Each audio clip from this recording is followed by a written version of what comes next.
Welcome back. This week we're focusing on the common struggle that go-getter women experience after narcissistic abuse. And what happens is they start out strong when they're trying to accomplish something, only to start shrinking back in anxiety at the moment when they should be rising up and pressing through. Now, by the way, my lovely co-host Wendy, she is away from her microphone this week. She'll be back with me next time, but you've got me this week if you're wondering where Wendy is. Now, yesterday we looked at active triggers that keep hijacking your confidence in yourself. And today we're going to be talking about a big misbelief that's causing you to self-sabotage. All right, so what is this misbelief? Here it is. See if you recognize yourself in this. You might not have necessarily verbalized this, but it might be in the back of your head rolling around. And that misbelief is, I can't trust others to come through, so I have to do it myself. Or some form of that, like I can't count on other people, so I take it all on myself to do. It's, if it's to be, it's up to me. You've got that sort of narrative going on in the back of your mind. And this particular misbelief is fear-based. So you want to ask yourself, what is it that I'm afraid of? Why do I feel like I can't trust others? What do I feel is going to happen if I do allow other people to step up? If I do hand things off? If I do allow myself to count on somebody else? And I realize this is loaded because it feels so true with what you've been through, right? So what is it that you're fearing? Is it loss of face? Maybe loss of reputation? If you hand it off to someone, especially like in the workplace or whatever, they're going to drop the ball and then you're going to be the one with egg on your face. That's a tough one because maybe there's a grain of truth in there, right? Do you fear being let down yet again? You may be remarried to a great guy, but you're still wrestling with this, like I can't count on people. I can't trust on people. And you're afraid of being let down yet again. Maybe your fear is failure. And we talked a lot about that yesterday. Maybe your fear is being sabotaged by somebody else because you were sabotaged by the narcissist. And so you just sort of like close ranks around yourself and you don't let anybody in. You don't allow other people to step in and help, even when good, well-meaning people offer to help with things. Maybe you fear feeling disappointed by others yet again, like somehow that's going to cement a fear of maybe I'm not really loved. Maybe I don't really count. Or maybe you're feeling victimized when other people let you down, as you expect will happen. So once again, that's the fear. You don't want to feel victimized again. So you won't even put yourself out there, like you're going to avoid it happening, right? Anxiety hits because you're overwhelmed from unnecessarily trying to do it all, maybe under a deadline.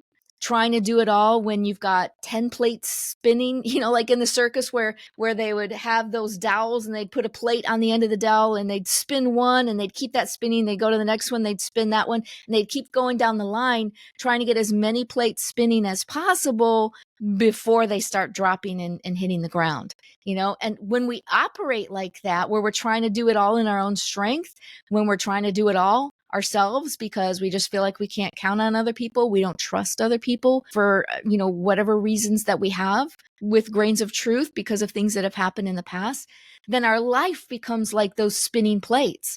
And sooner or later, plates start dropping. And at that point, it's not because the narcissist is in our life sabotaging us. We're the ones doing the sabotaging.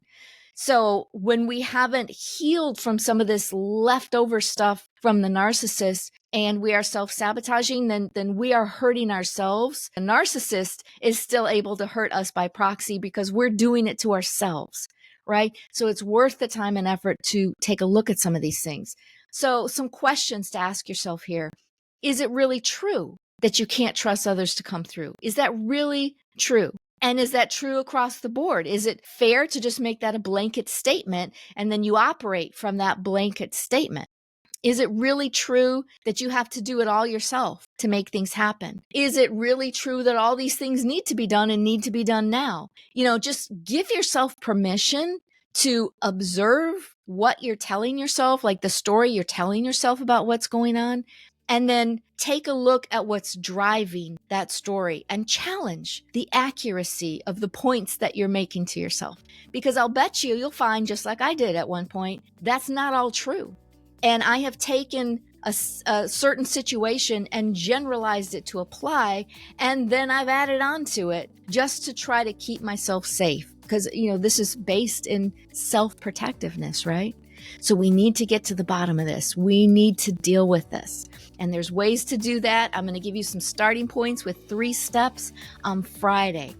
But for now, join me back here again tomorrow as we explore why we secretly fear that we're not as sharp mentally up here, that we're not as sharp as we used to be. Because, sometimes it feels that way, right? There's a lot of anxiety that can come along with that.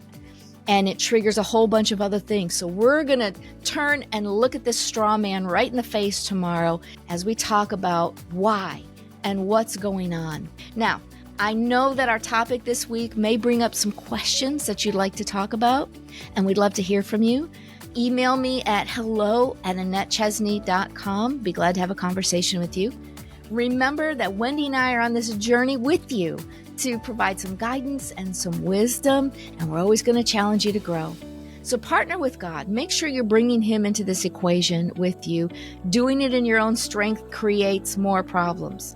So bring God into this picture, and then focus on just a 1% improvement, just a little bit better than you were yesterday, because it's all going to be cumulative. Be sure to like, subscribe, and share this episode to help others. And check out our show description for some additional helpful resources. You'll find links right there in the notes. Keep going, because we know your best is yet to come. I'll see you tomorrow.